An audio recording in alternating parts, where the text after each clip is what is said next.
Olympics are coming up in a few weeks. If you were to perform in any of the events, which one would it be, and would you medal in it? I would perform in track and field. I would want to be a part of the 4x1 team. I did that in high school, and we were pretty good. I don't know if I would medal. You know, those guys are pretty fast. I got some speed myself, but like not nowhere on their level. Thank you. So Corey, I mean, playing at LSU, getting experience in SEC, and returning back home to your hometown and putting together a 1,000-yard season, how much momentum do you have approaching this fall? It definitely helped me improve on my confidence, knowing that I belong here. But I know that deep down that I have a lot more to prove, and that I'm way better than what you guys seen last year. Do you think there's going to be a target on your back since you put up 1,000 yards? For sure, yeah. But that's what I wanted. You know, can't complain about having too much food on my plate. You know, the goal is to eat. What would you say is some of your strengths as a rusher? Strengths as a rusher, consistency. I'm going to be consistent. Durability. You know, I'm very durable, and then I have the great strength. I'm going to show you guys my speed this year, and then just my ability to pass, block, and catch out of the backfield, which I hope I get to show a lot more this year as well. Any areas of your game that you want to improve on? Speed. Like, you know, guys thought I was slow last year, which, I mean, I feel like I wasn't. But, like, you know, got to finish my runs, and I feel like I'm going to have the opportunity to show that this year, that I can finish runs. We'll put you in a situation. It's fourth quarter, 2 minutes left. You guys are driving in the red zone. Do you want the ball in your hands? Yeah, of course. I want the ball in my hands. I feel like that I can make something happen with it. And do you feel you get stronger with every carry? Oh, yeah. So it's been like that my whole life. In the fourth quarter, I'm the strongest ever. Corey, you've had a lot of success in your football career, basically going back to Pee Wee. Last year, 3-9. What did that teach you about the game of football, and you know, what are you going to take into this season? It taught me that, you know, I always felt like I was a good leader, but like it taught me that leading is just not by leading by example. Some guys need somebody to speak life into them every day, speak positivity into them, or give them a hard time sometimes. They need that vocal leader, that they need that presence in a different way in their life. And so I just learned how to be more of a vocal leader and lead in more ways than one. Corey, you've played in the SEC, now the Big 12. Do you see any similarities or differences between the two conferences? Yeah, so, you know, in the SEC, they get the rep for being the best conference. But in the Big 12, guys are big, strong, and some of the best in the nation as well. So it's like, it's football. Football, wherever you play, wherever you go in the Big 12, it's football. It's going to be some of the best football that you are going to encounter ever. Corey, looking at the togetherness of this team based on everything you guys went through this offseason, how exciting is it in year 2 of the Big 12, now that you've kind of experienced some ups and downs and know what to expect? It's very exciting. Having the guys that we had last year return and then adding a whole bunch of new guys to the roster is very exciting because we've built competitive edge throughout the program, complete program alignment, and just made our goals known throughout the program. So the new guys are accustomed to it and ready to perform at Nippert. As a follow-up, what do guys like Chance Williams and Evan Pryor bring to that running back room to kind of give you a breather when you need it? So they bring electricity to the running back room. You know, like they're so fast and like quick twitch and stuff like that, and they do everything and just fast. And I feel like that's what this running back room needed.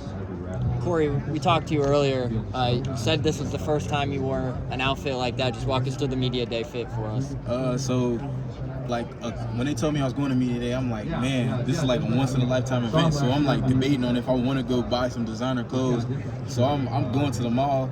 I'm in there. I'm talking to the workers in Louis Vuitton. I'm like, you know, I never bought any designer before, so I'm like, so this is gonna be a first for me. So what do?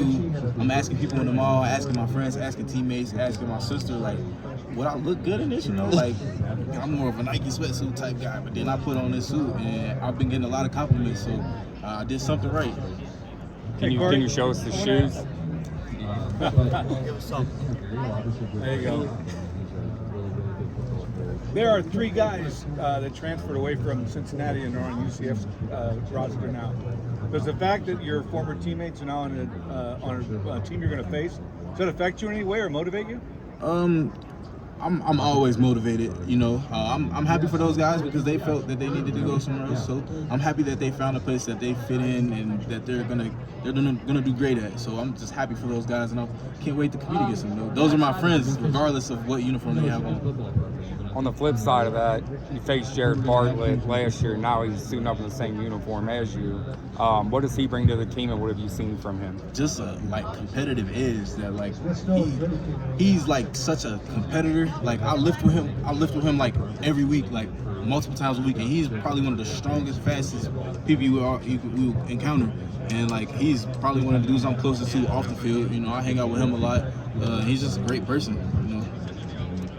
Corey, you played with Dante for a long time. How hard was it to hear the news about the blood clots, and what was your reaction when you heard that he was going to be out for a while? It's such a unique situation. It was hard at first because, you know, when I first heard it, I'm like, man, I football aside, like thinking about him as a friend and as a person, you know, how is this going to affect his life outside of football, you know? Because I love that man. Like he's my dog. That's my dog. We're pretty close. So I just wanted to see him be healthy, football aside. A lot of the guys probably they're going to have. Corey, what's been the biggest focus for you this offseason? Obviously, Coach Nico's done a great job this offseason in the weight room and conditioning. What's been the biggest focus for you this offseason? So what I've been focusing on, speed, you know, long distance speed, finishing runs.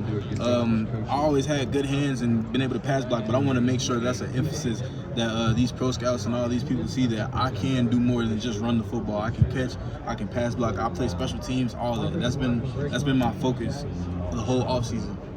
From your perspective, having all 5 offensive linemen back, how much of that is a help heading into year 2 in the Big 12? It's such a great help because I know those guys' skills, I know where they're weak at, I know all of it, and they know my running style, so they know that, shoot, he might cut back right here, or it's 3rd and 2, so he's running straight ahead. He's gonna lower his shoulder, so we gotta bow up and get him in the first down. Coach Dawkins comes from Memphis later this spring. Walk us through what this summer's been like in your relationship with him so far. So it's been a great relationship start with Coach Dawkins because I was a veteran in the room. So when it comes to knowing the playbook and stuff like that, I know it like the back of my hand. So he comes in, new assistant running back coach as well. They come in, they ask me questions and stuff like that, and let me lead the running back room and stuff like that. And he's coaching, but like he makes me feel like a coach as well because he allows me to take the freshman's hand and talk to them, study with them, and things like that. One more for Corey. Kind of going off Neil's question about developing speed, what specific workouts are you doing in the weight room or on the field to just get that extra tick of speed, that breakaway speed? So it's strength. Like you got to strengthen those small muscles, those quick twitch muscles and things like that. It's not just people think it's just like you got to sprint fast, run fast, but it's so much more than that. And I feel like we've been doing yoga and all that kind of stuff, just flexibility and all that kind of stuff. And I feel like we've been doing a great job at that. Like a lot, not just me, but like a lot of guys on our team have gotten a lot faster. All right, thanks, Corey.